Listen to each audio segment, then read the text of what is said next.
Abran sus Biblias, por favor, en Filipenses capítulo 2. Filipenses capítulo 2, y hoy vamos a meditar en la palabra de Dios. Vamos a recibir de parte de Dios, a través del apóstol Pablo en la carta a los Filipenses, instrucción de parte del Señor para esta iglesia, para esta congregación. Filipenses 2, versículos 1 al versículo 11 es nuestro pasaje el día de hoy. Y antes de leerlo vamos a orar. Acompáñeme a orar y te pido que mientras hacemos esta oración como general por el tiempo de la predicación, te pido que tú estés orando por mí para que el Señor me use como un medio simplemente para que Dios te hable a ti, ¿sale? Señor, esta mañana vengo delante de ti, Señor. Venimos como congregación, Señor, a pedirte que tú seas glorificado el día de hoy a través de tu palabra, Señor. Te pido que seas exaltado, bendito Señor. Padre, te pido que tú uses tu palabra, Señor, predicada a través de mis palabras, para producir en tus hijos, Señor, en tu rebaño, en aquellas ovejas de tu rebaño que tú compraste con tu sangre, Señor. Producir en ellos lo que tú quieres para sus vidas, Señor. Principalmente, Dios, que tu palabra nos lleve a asombrarnos cada vez más de ti, a maravillarnos cada vez más de tu glorioso sacrificio a nuestro favor, Señor, y que esto modele en nosotros una vida que glorifique tu nombre, Señor. Que día con día podamos ser transformados todos los días, varias veces en el día, Señor, al ser varias veces en el día confrontados con tu Espíritu o recordados. Espíritu Santo, recuérdanos las palabras de Cristo cada vez, recuérdanos que nuestra meta es glorificar a Cristo. Dirígenos a Cristo todos los días y genera en nosotros las convicciones necesarias para ser la iglesia, Señor, que tú quieres que nosotros seamos, para que podamos vivir dignamente conforme al llamamiento que tú has hecho de cada uno de nosotros, Señor. Y todo esto para la gloria de tu nombre, para el beneficio de tu pueblo y para la salvación de otros, Dios. Te lo pido en el nombre de Jesús. Amén y amén. No sé cuántos han estado leyendo la carta a los Filipenses conforme hemos iniciado esta serie. Yo les invito a que la lean. Son 4 capítulos nada más, que de hecho te los puedes leer en 15 minutos tranquilamente todos los días. Por ahí también el hermano José nos compartió de una aplicación que tiene la Biblia en audio dramatizado, y está precioso escuchar esta carta. Les recomiendo que lo estén haciendo. Pero quienes han estado leyendo esta carta se van a dar cuenta, o se han podido dar cuenta, que esta carta hay varias frases que se repiten continuamente. El nombre de Cristo, en algún momento hablamos de que esta es una carta sumamente cristocéntrica. Todo se enfoca en Cristo, por Cristo, para Cristo, en Cristo. Pero también es una carta cuya palabra, o la palabra que más se repite en esta carta es gozo. La palabra gozo se repite 20 veces en esta carta de solamente 4 capítulos. Hasta ahorita ha habido 3 menciones del gozo que hemos venido viendo en las semanas anteriores. En el capítulo 1, versículo 4, cuando Pablo dice que él está orando siempre con gozo en cada una de mis oraciones por todos vosotros, dice Pablo.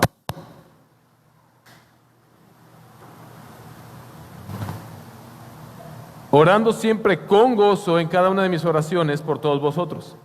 En el capítulo 1, versículo 18, que vimos la semana antepasada, dice Pablo: entonces, ¿qué? Que de todas maneras, ya sea fingidamente o en verdad, Cristo es proclamado. Si ustedes recuerdan, esto es cuando él estaba en la cárcel. De todas maneras, Cristo es proclamado, y dice Pablo: y en esto me regocijo y me regocijaré. En esto me regocijo y me regocijaré. Y finalmente, en el capítulo 1, versículo 25, es la última expresión de gozo que nosotros vimos hasta ahora, hasta el día de hoy, donde dice: y convencido de esto, sé que permaneceré y continuaré con todos vosotros para vuestro progreso y gozo en la fe. Amén, dice Rubén. Para vuestro progreso y gozo en la fe. Y la carta a los Filipenses es conocida como la carta del gozo, porque es una carta que nos invita a vivir en el gozo de haber sido salvados por nuestro Señor Jesucristo y a formar parte de una comunidad gozosa que quiere vivir dignamente conforme al llamado que el Señor nos ha hecho en el Evangelio. Un comportamiento, esta carta es un llamado a vivir en el gozo de vivir una vida cristiana caracterizada por un comportamiento digno del Evangelio de Cristo. Y hasta ahora el apóstol Pablo ha llamado a esta iglesia a vivir en ese gozo, con esa dignidad del llamamiento del Evangelio, llamándolos a permanecer firmes en un mismo espíritu, luchando unánimes por la fe del Evangelio, sin temor a los adversarios, esto vimos la semana pasada, considerando los posibles sufrimientos por la causa de Cristo como un privilegio que viene junto con el llamado a la fe en Él. Y el día de hoy, en nuestro pasaje, vamos a ver cómo el apóstol Pablo hace un llamado en el que vuelve a hacer mención del gozo y dice: hagan completo mi gozo siendo del mismo sentir. Hagan completo mi gozo siendo del mismo sentir. Este mensaje lo he titulado La unidad que glorifica a Dios. Vamos a leer el pasaje, versículos 1 al versículo 11 del capítulo 2. Por tanto, si hay algún estímulo en Cristo, si hay algún consuelo de amor, si hay alguna comunión del Espíritu, si algún afecto y compasión, haced completo mi gozo siendo del mismo sentir, conservando el mismo amor, unidos en espíritu, dedicados a un mismo propósito. Nada hagáis por egoísmo o por vanagloria, sino que con actitud humilde cada uno de vosotros considere al otro como más importante que a sí mismo, no buscando cada uno sus propios intereses, sino más bien los intereses de los demás. Haya pues en vosotros esta actitud que hubo en Cristo Jesús, el cual, aunque existía en forma de Dios, no consideró el ser igual a Dios como algo a que aferrarse, sino que se despojó a sí mismo, tomando forma de siervo, haciéndose semejante a los hombres, y hallándose en forma de hombre, se humilló a sí mismo, haciéndose obediente hasta la muerte y muerte de cruz. Por lo cual Dios también lo exaltó hasta lo sumo y le confirió el nombre que es sobre todo nombre, para que al nombre de Jesús se doble toda rodilla de los que están en el cielo y en la tierra y debajo de la tierra, y toda lengua confiese que Jesucristo es Señor, para gloria de Dios Padre. Hermanos, la falta de unidad en la iglesia debilita a la iglesia. La falta de unidad roba el gozo de la vida cristiana de los que conforman la iglesia. Y la falta de unidad también impide que Cristo sea glorificado en esa comunidad que se dice ser una comunidad del Evangelio. La unidad en la iglesia de Filipos estaba siendo amenazada. Esto lo podemos ver en el capítulo 4, versículo 2, donde Pablo les dice: ruego a Evodia y Síntique que vivan en armonía en el Señor. En otras versiones dice que resuelvan sus conflictos. La unidad en la iglesia de Filipos estaba siendo amenazada por una falta de unidad o por desacuerdos que habían entre estas dos hermanas, que al parecer estaban trayendo una división a la iglesia o una falta de unidad. Tal vez estaban creando bandos, tal vez la influencia de cada una de ellas estaba trayendo estas circunstancias que estaban provocando la falta de unidad en la iglesia. Esto fue en la iglesia de Filipos, pero esto es un grave problema también de la iglesia de nuestros días. La pregunta es, ¿por qué? ¿Por qué muchas veces no hay unidad en la iglesia de Cristo? ¿Por qué muchas veces no hay unidad en la iglesia de Cristo?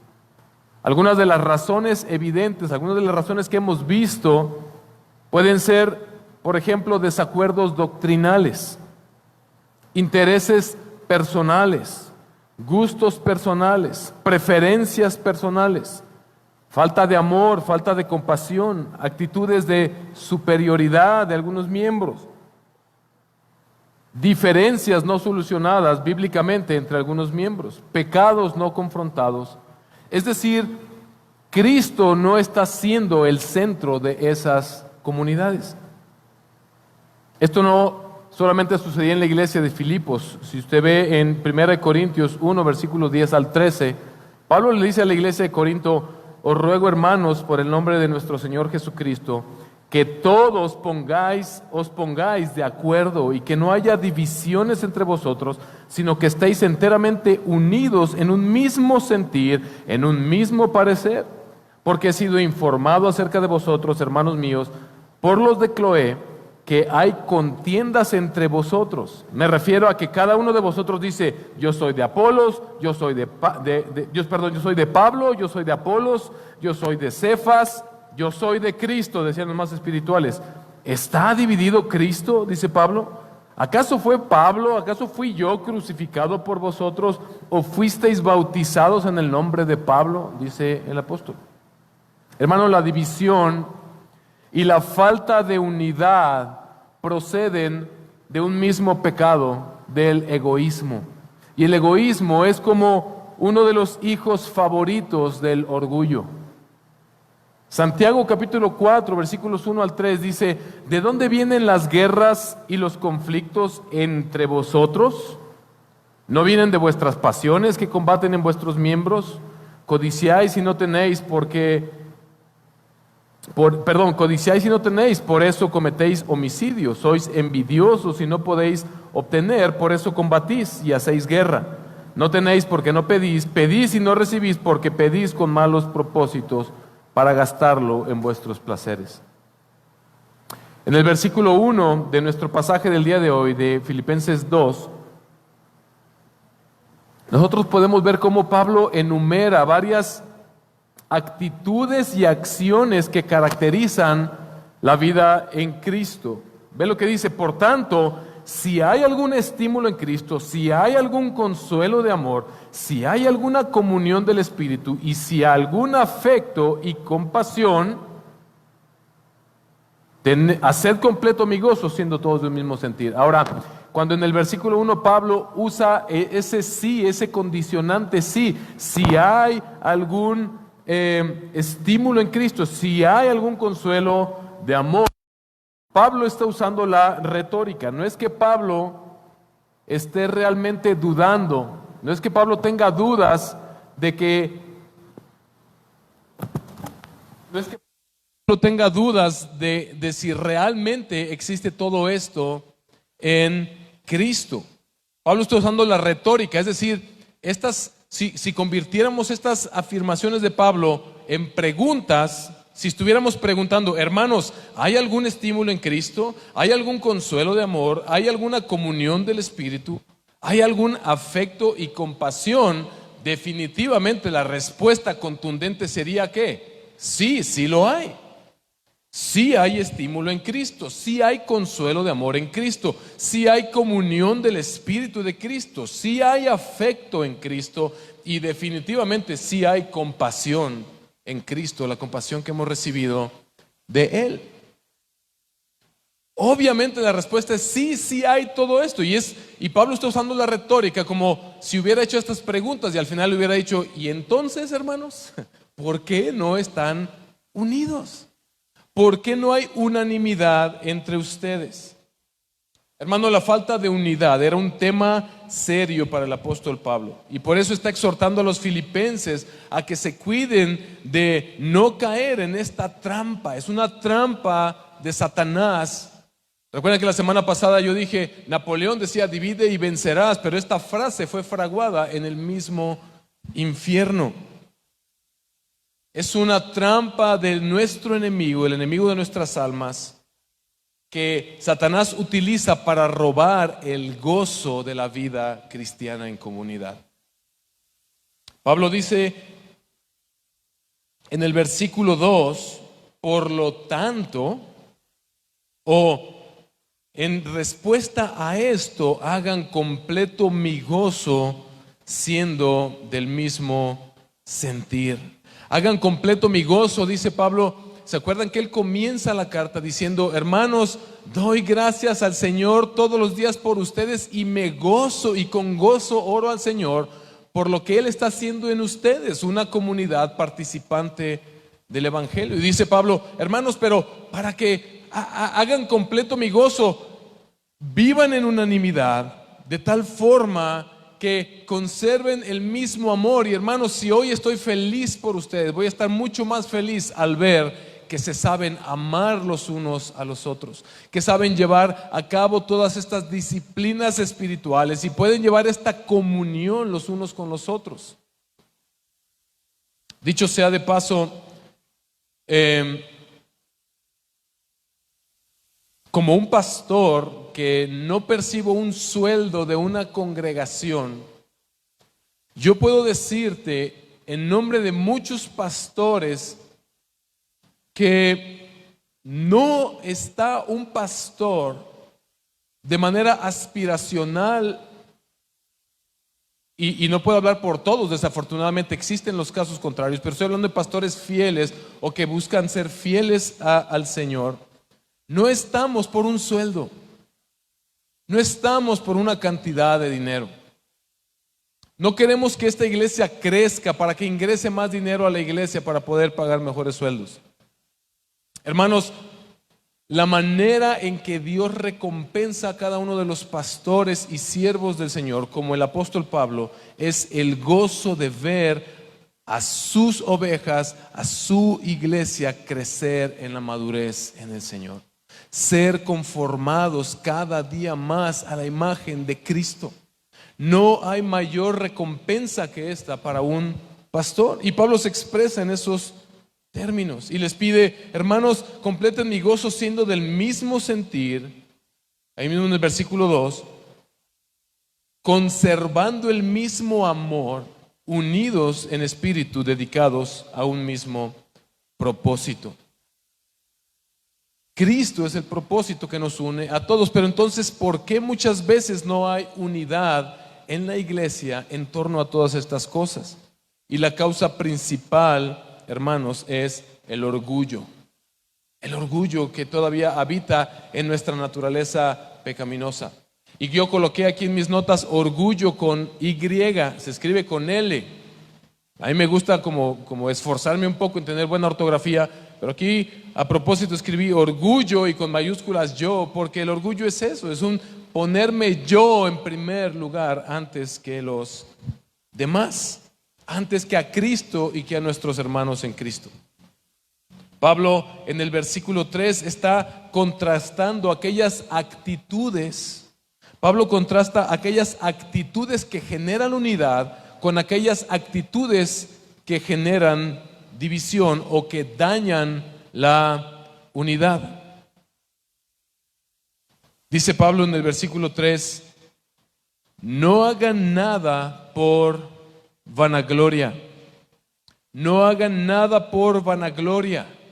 Y luego contrasta con lo que sí deben hacer, sino que con actitud humilde cada uno de vosotros considere al otro como más importante que a sí mismo.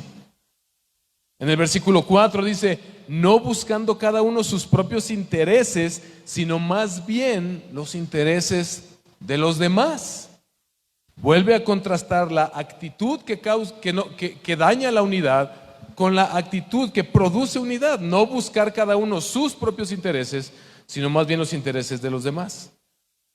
¿Cómo se ve esto? ¿Cómo se ve vivir o participar de la iglesia haciendo cosas por contienda o por vanagloria, careciendo de una humildad en la cual consideramos a los demás como superiores a nosotros mismos?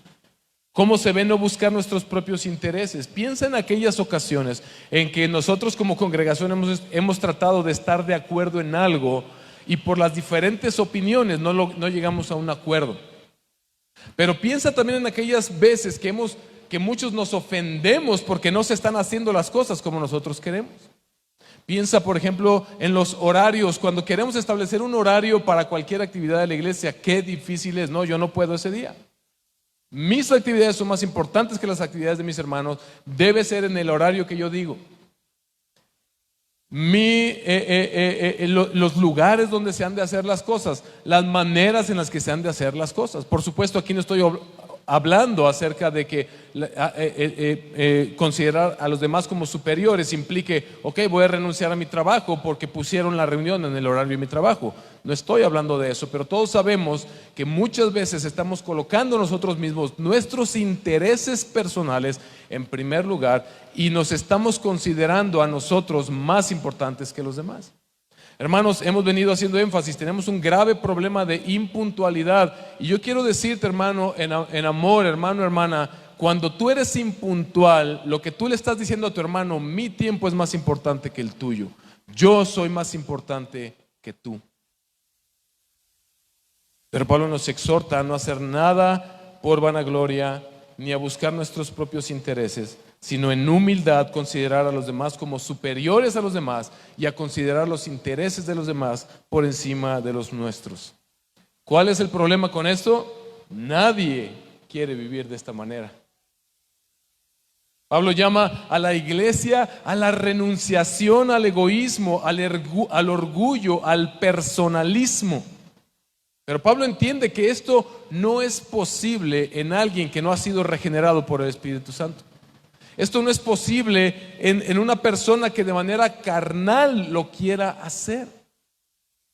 ¿Por qué? Porque nuestro yo, nuestra naturaleza pecaminosa dice, ¿y por qué? ¿Y por qué ellos? ¿Y por qué así? ¿Y por qué esto? Si yo. Pero Pablo no está apelando aquí a que en nuestra carne le echemos simplemente ganas a la unidad, ni que nos pongamos de acuerdo en algo superficial como un horario para tener una reunión. Pablo apela a algo más grande y más trascendente que ellos mismos. Pablo sabe que a menos que no tengamos una causa trascendente, a menos que no tengamos un propósito más grande, no vamos a tener nosotros la menor intención de vivir de esta manera. Pablo apela al ejemplo de Cristo. Versículos 5 al 9. Pablo no dice, hermanos, échenle ganas a la unidad, pónganse de acuerdo, esfuércense en su carne. Él dice, contemplen a Cristo y lo que Él ha hecho por ustedes. Sigan el ejemplo de Cristo.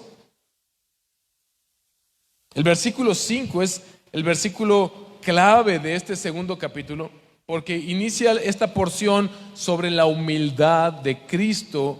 Y para mí este es el punto máximo, es como la cúspide de esta carta, no solamente para este pasaje del día de hoy, sino para toda la carta. Nada de la vida cristiana se puede llegar a vivir en nuestras fuerzas si no hemos sido asombrados, maravillados, impactados por lo que Cristo ha hecho por nosotros. Y que eso nos motive a ser como Él, a imitar su carácter, a seguirlo, a seguir su ejemplo.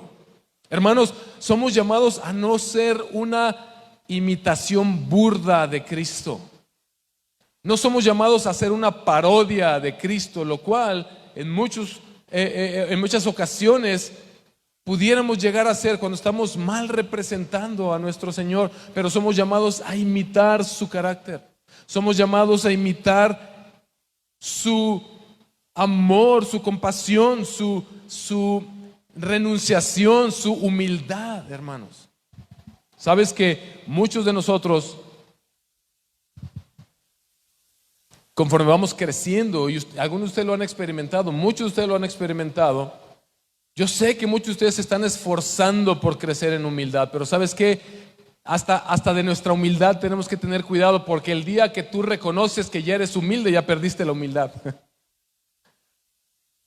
Porque esta humildad puede ser llegada a utilizar, o esta falsa humildad puede llegar a ser utilizada para ponernos encima de los demás y volvernos a considerar superiores a los demás. Hermanos, lo que nosotros necesitamos es con urgencia comprender bien y ser maravillados y atesorar el Evangelio de nuestro Señor Jesucristo.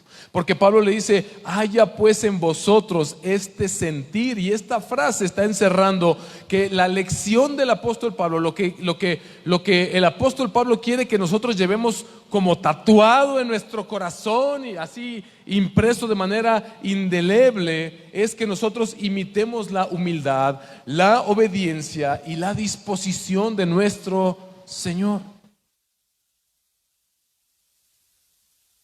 Es la obra de Cristo, hermanos, lo que le da propósito y sentido de trascendencia a nuestras vidas en lo individual y como comunidad.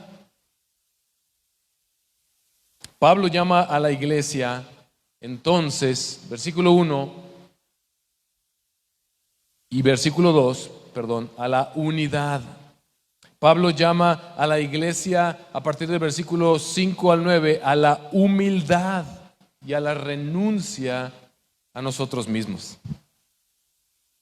Y eso fue precisamente lo que hizo Cristo.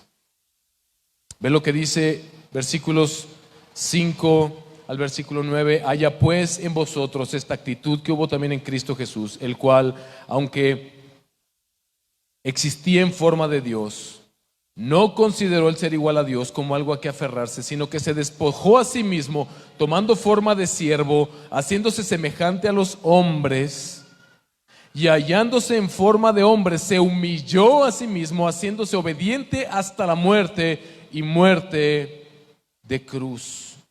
Hermanos, Cristo existía desde antes de la fundación del mundo, y hasta esta palabra existir no me gusta porque no hace justicia. Cristo era desde el principio, así lo dice Juan 1, en el principio era el verbo, y el verbo era con Dios, y el verbo era Dios, y ese verbo se encarnó. Génesis 1 nos recuerda que en el principio Dios dijo, hagamos al hombre a nuestra imagen y semejanza. ¿Con quién estaba conversando, si lo pudiéramos decir así? Con Cristo, con el Espíritu Santo, siendo un solo Dios en tres personas, manteniendo una perfecta unidad en la Trinidad. Cristo es eterno, hermanos. Cristo, dice Pablo, por Él y para Él fueron creadas todas las cosas. Recuerda que Cristo Jesús incluso creó Él mismo el árbol de donde salió la madera con la cual se construyó la cruz sobre la cual Él iba a ser crucificado. Él es desde antes, es desde la eternidad hasta la eternidad. Jesucristo es Dios. Esto es lo que está diciendo Pablo. Y Dios se hizo hombre. Él tomó la decisión de encarnarse. Dice que no se aferró a lo suyo como cosa a que aferrarse. No se aferró a su gloria, no se aferró a su majestad, sino que tomó la decisión de descender. Hermanos, esto ya es suficiente humillación. Descender de la gloria y hacerte un hombre mortal. No se aferró a lo suyo. El doctor Charles Wrighty en sus notas de su Biblia de estudio parafrasea esto, que dice: quien hablando de la parte donde dice, no consideró el ser igual a Dios como algo a que aferrarse, lo parafrasea de esta manera: quien, aunque era de la misma naturaleza que Dios, escucha esto, no pensó que eso fuese algo digno de ser explotado para su propia conveniencia. La palabra de Dios nos dice que Él se despojó de sí mismo, y la connotación en griego de este despojarse es la palabra kenosis, que implica vaciarse de su gloria y venir y encarnarse. Cuando Cristo vino y se hizo hombre, fue completamente hombre, escucha esto, sin dejar de ser completamente Dios. Sin dejar de ser completamente Dios. Esta dualidad no la vamos a poder entender a la final, pero Cristo se hizo hombre siendo completamente Dios, pero Él renunció a sus atributos de Dios. Él se vació, se despojó, y en este autodespojarse, como dice aquí, Él permitió que a su deidad se añadiera esta carne, esta humanidad, con la cual Él pudiera venir y en el mismo terreno que tú y yo pagar, vivir la vida perfecta que tú y yo debimos haber vivido y pagar por nuestros pecados. Y dice que hallándose ya en forma de hombre, todavía se humilló más a sí mismo. Y pon atención en esto, se humilló a sí mismo, tomó la determinación de humillarse y sufrir la muerte más horrenda. Hermanos, Cristo no solamente se ofreció a venir a ser un hombre, sino que en la forma y en la semejanza de hombre también estuvo dispuesto a sufrir la completa humillación que Él sufrió, no solamente en la cruz, sino desde su aprehensión y su juicio injusto y el maltrato y toda la tortura que Él sufrió por ti y por mí. Como ya hemos mencionado antes, Isaías 53 dice que Él fue despreciado y desechado entre los hombres, varón de dolores, sufrido, herido, abatido y molido por nuestros pecados. Hermanos, Él pudo haber evitado este sufrimiento. Ustedes recuerdan este momento en Getsemaní, cuando Jesús, después de orar, vemos que vienen a prenderlo estos soldados romanos, y Pedro trata de defender a Cristo y saca una espada y le mocha la oreja a uno de ellos, y es Cristo mismo quien lo detiene. Es Jesús quien le dice: espérate, Pedro, espérate, así no se hacen las cosas, así no ha de ser esto. Y levanta la oreja y se la pega al vato otra vez, ¿no? Y es sanado. Y le dice Jesús: ¿qué no sabes tú que yo podría mandar una legión de ángeles en este momento y destruir todo esto y escapar de esto? Si el universo entero es mío, yo controlo el tiempo, pero yo he tomado la determinación, es necesario que yo dé mi vida por ustedes. Él tomó la determinación Él estuvo dispuesto a estar unido con el Padre en cuanto a cumplir la voluntad del Padre. Cristo se hizo obediente, dice este pasaje. Hermanos, Jesús fue obediente hasta el punto de someterse voluntariamente a la muerte, y esa fue la peor muerte, una muerte humillante, dolorosa. Jesús fue obediente al plan divino de la redención, fue obediente al propósito de su venida a esta tierra, fue obediente al deseo del Padre de alcanzar y salvar a los pecadores. ¿Qué dijo Jesús?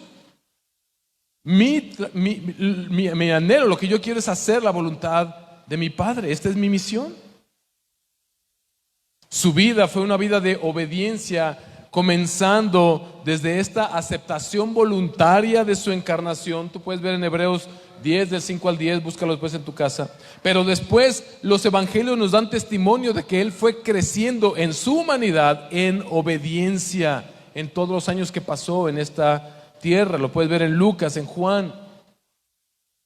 Y por eso es que el Padre pudo decir: este es mi Hijo en quien tengo complacencia. Hebreos 5:8 nos dice que Él aprendió la obediencia a través de sus padecimientos. Cristo se hizo obediente por ti y por mí.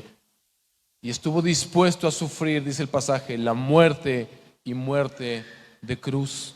Recuerda que Deuteronomio 21, versículo 23 nos dice que maldito es el que es colgado. Él sufrió la maldición. Él fue maldito al ser colgado en ese madero. Todos nuestros pecados fueron cargados sobre Él. Y Él estuvo dispuesto a hacerlo por ti y por mí. Pero no pierdas de vista que Él estaba en la gloria y decidió humillarse, hacerse hombre y descender hasta la peor humillación por ti y por mí.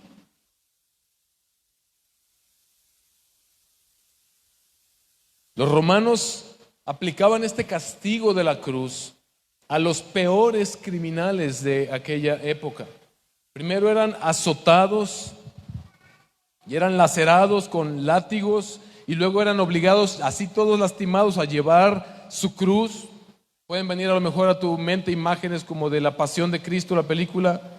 Y luego se les amarraba o se clavaba a estas víctimas al madero, y después cuando no morían prontamente, o si había prisa para que murieran, les quebraban las rodillas para que colgaran más y se asfixiaran, como sucedió con los dos ladrones que estaban a los lados de la cruz de Cristo. Era una muerte tremenda, era una afrenta terrible sufrir tal muerte. Era una vergüenza para ti, una humillación para ti, para tu familia, para todos.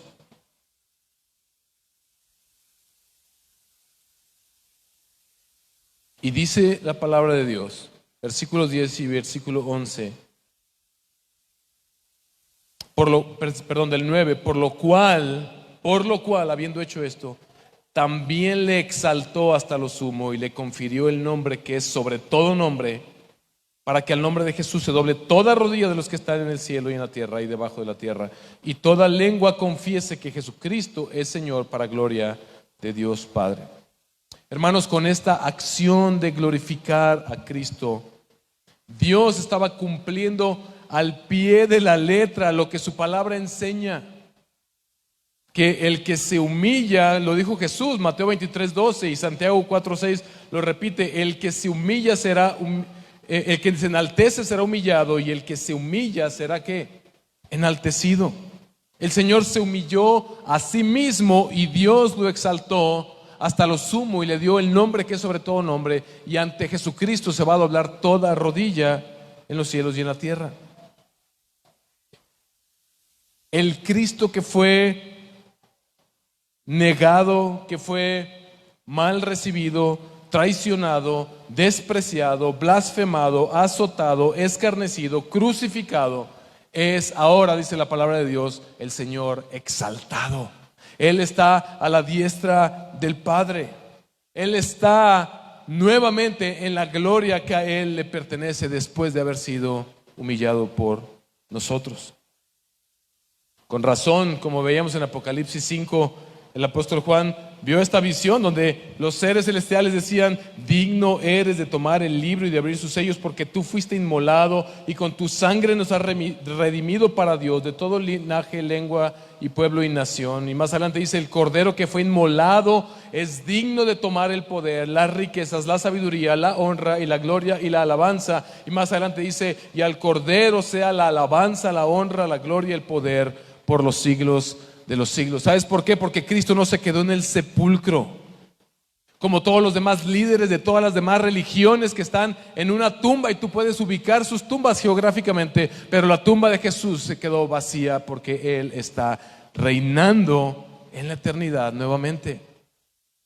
Y por medio de esa gloriosa resurrección nos muestra el poder y la victoria que tuvo sobre la misma muerte, y todo esto a favor de nosotros, para que nosotros pudiéramos heredar la misma gloria que Él ha heredado.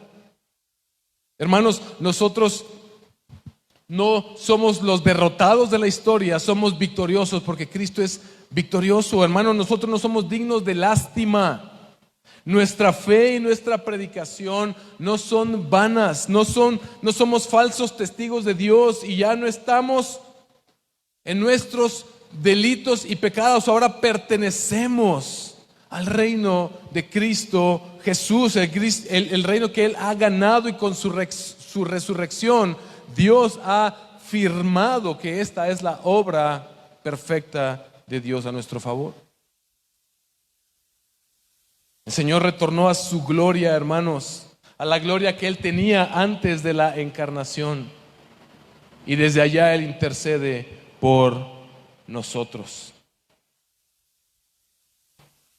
Y ante su nombre se va a doblar toda rodilla. La pregunta es si las rodillas se van a doblar, si vamos a doblar nuestras rodillas hoy cuando todavía hay oportunidad, o el día del juicio final para recibir el castigo eterno. Pero ¿sabes qué? Todos doblarán sus rodillas delante de Él, y todos confesarán que Jesucristo es el Señor, para la gloria de Dios Padre. Y Pablo usa el ejemplo de Cristo para recordarnos cuál debe ser nuestra actitud.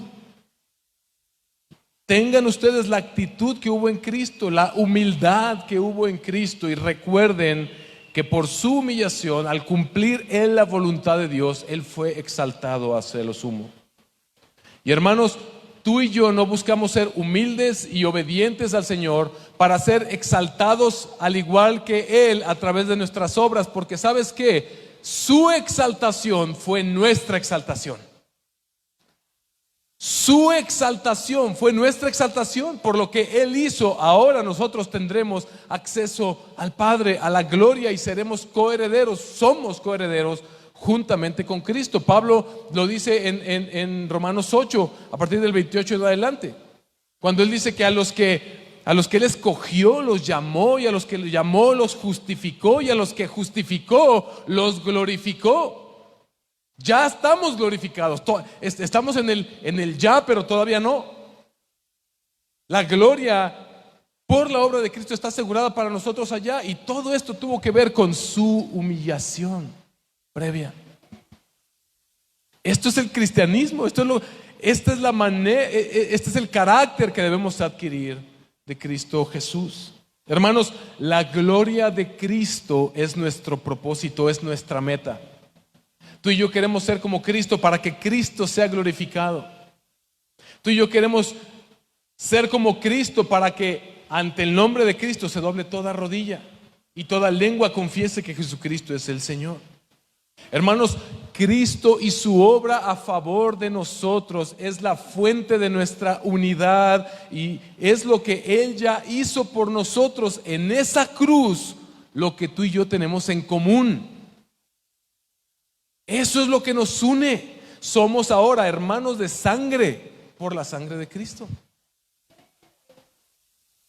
Hermanos, el consuelo que hemos recibido de Cristo nos impulsa a tener un mismo propósito, un mismo objetivo y una misma manera de pensar. ¿Qué preguntó Pablo al principio del pasaje? Hermanos, ¿hay algún estímulo en Cristo? ¿Hay algún consuelo en Cristo? Y dijimos, la respuesta es sí, porque de Él hemos recibido este consuelo y este estímulo, para que nosotros seamos de un mismo propósito, que tengamos todos un mismo objetivo, que tengamos todos una misma manera de pensar. Ahora, esto no está hablando en términos de que vamos a estar tú y yo de acuerdo en absolutamente todo, hablando ahora sí de las cosas que están en la periferia. No vamos a estar de acuerdo en absolutamente todo, pero si estamos de acuerdo en lo esencial, ahí está nuestra unanimidad. No estamos hablando de uniformidad. Hermanos, a partir de ahora, en Vida Abundante Bajío vamos a poner un código de conducta. Se vienen todos los hombres de pantalón de vestir y camisa fajada y corbata, y las hermanas de falda larga, negra hasta abajo, con velo.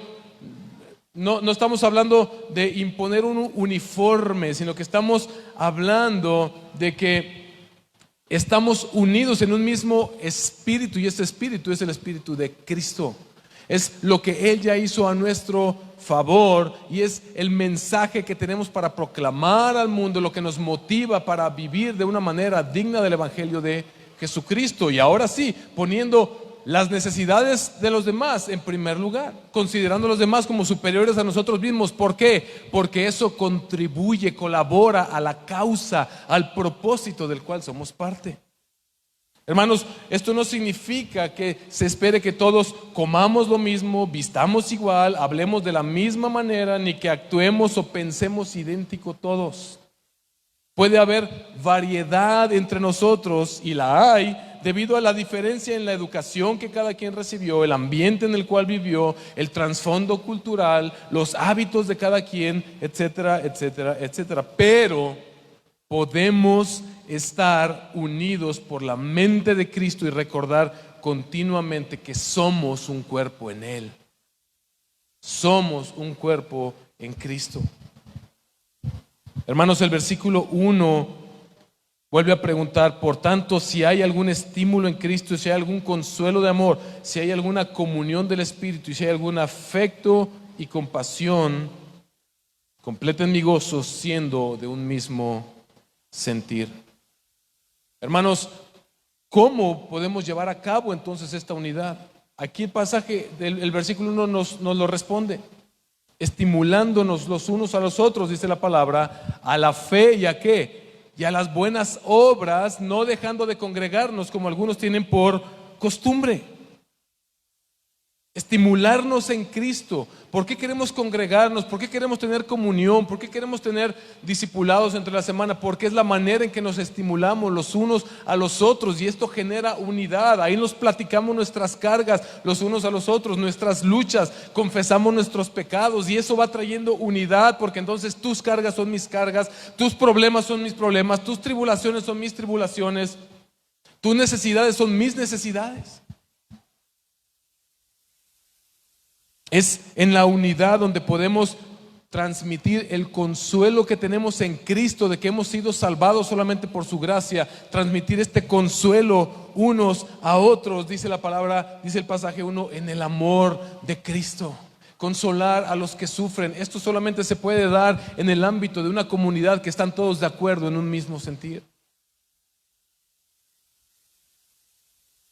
Mantener la comunión en el Espíritu. Mantener la comunión en el Espíritu. Esto que hacemos cada vez que nos reunimos, estamos manteniendo comunión en el Espíritu. El Espíritu Santo está aquí. Hermano, considera esto: Cristo está personalmente presente en cada reunión de cada domingo. Literalmente la palabra lo expresa así. Él está en medio de su pueblo.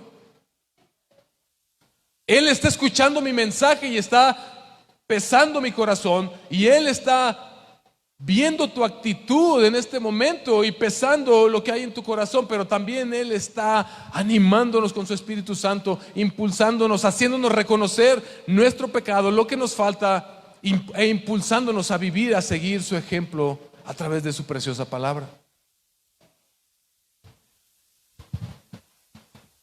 Hermanos, podemos mantener esta comunión en el Espíritu, podemos poner en práctica el afecto fraternal y la compasión los unos por los otros. Lo único que tienes que hacer es renunciar cada vez a ti mismo un poco más.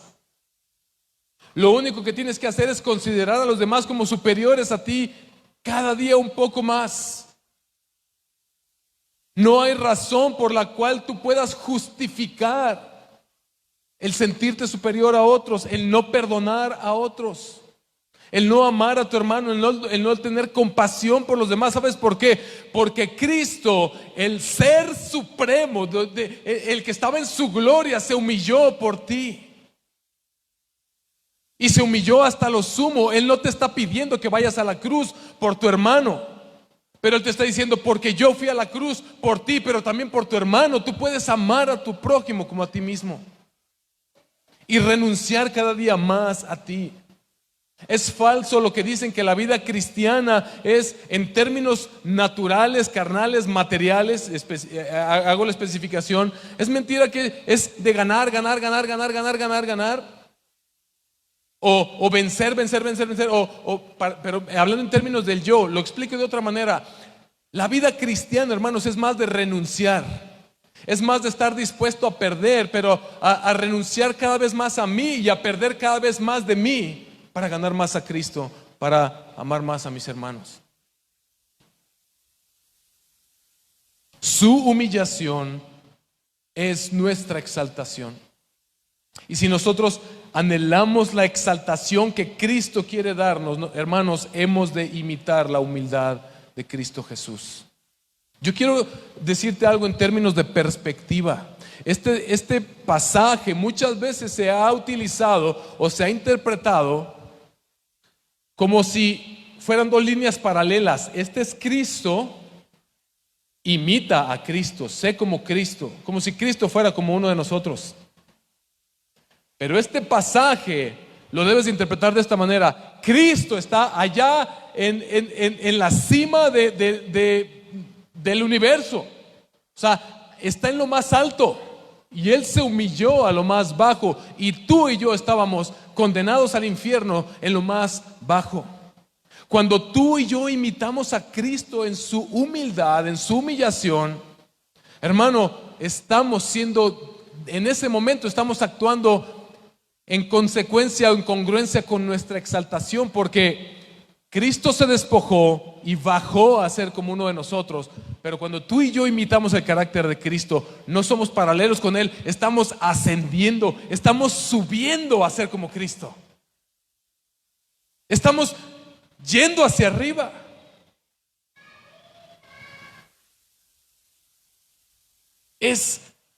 Hay una, como he venido diciendo, hay una dignidad intrínseca en pertenecer al cuerpo de Cristo. Y esa dignidad es la dignidad que Cristo ganó por ti y por mí, y el alto precio que Él pagó por cada uno de nosotros para conformarnos su iglesia. Pónganse de pie y vamos a orar para terminar.